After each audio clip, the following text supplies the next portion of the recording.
तेलंगाना के पूर्व CM KCR की बेटी के कविता की गिरफ्तारी के बाद ईडी ने सनसनीखेज खुलासे किए हैं।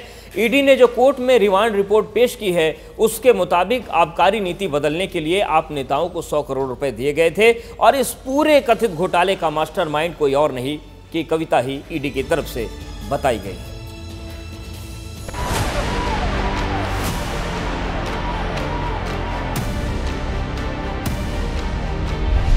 दिल्ली का शराब घोटाला,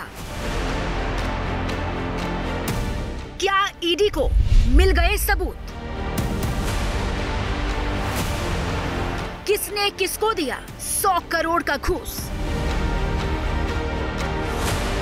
दिल्ली शराब घोटाला मामले में सीएम अरविंद केजरीवाल ईडी के 9 समन भले ही ठुकरा चुके हों, वो भले ही दावा कर रहे हों कि शराब नीति में कोई घोटाला नहीं हुआ था, लेकिन मामले की जांच में जुटी ईडी के हाथ कई सबूत लगे हैं। सूत्रों के मुताबिक दिल्ली की शराब नीति को बदलने के लिए करोड़ों की घूसखोरी हुई थी और इसमें आम आदमी पार्टी के आला नेताओं की साउथ के शराब कार्टेल से मिली भगत थी। ऐसे में सवाल यह है कि क्या बढ़ जाएंगी अरविंद केजरीवाल की मुश्किलें? क्या के कविता ने रची थी साजिश? किसको दिए गए 100 करोड़ रुपए? जी हाँ, सूत्रों की माने तो ईडी के हाथ ऐसे सबूत लगे हैं जिनसे जल्द ही पूरे शराब घोटाले से पर्दा उठ जाएगा और पूरी सच्चाई सामने आ जाएगी।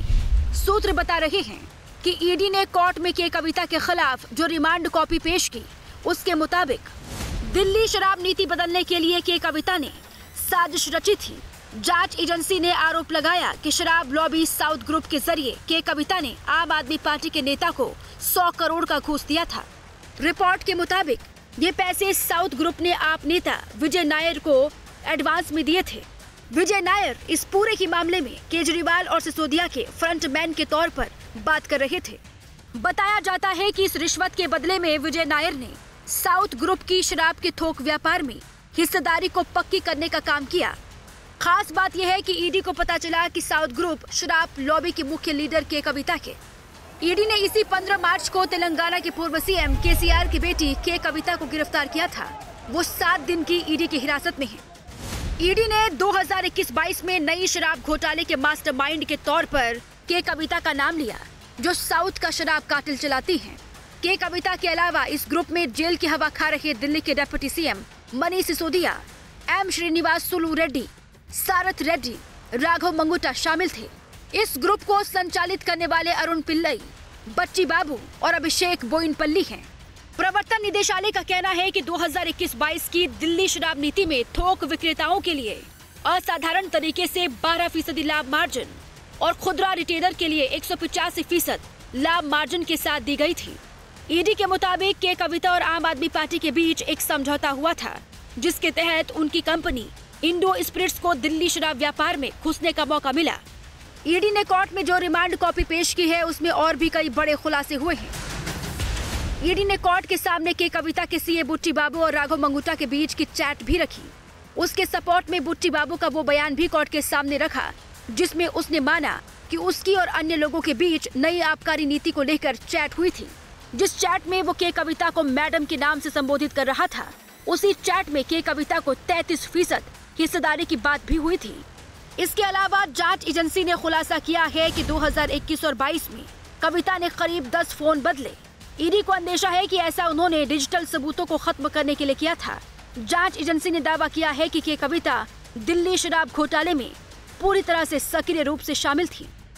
ईडी की रिमांड रिपोर्ट आने के बाद सियासत फिर से गरमाने लगी है। भारतीय जनता पार्टी ईडी के पीछे छुपकर चुनाव लड़ रही है।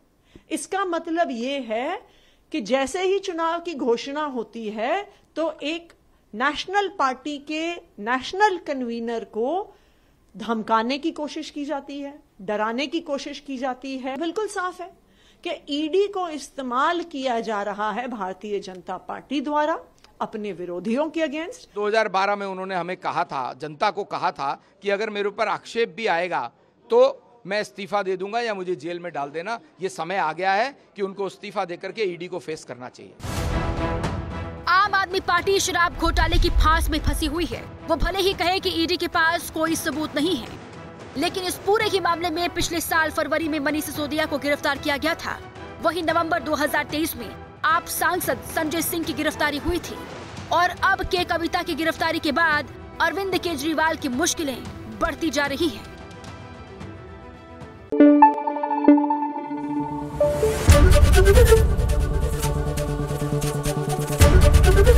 एबीपी न्यूज आपको रखे आगे।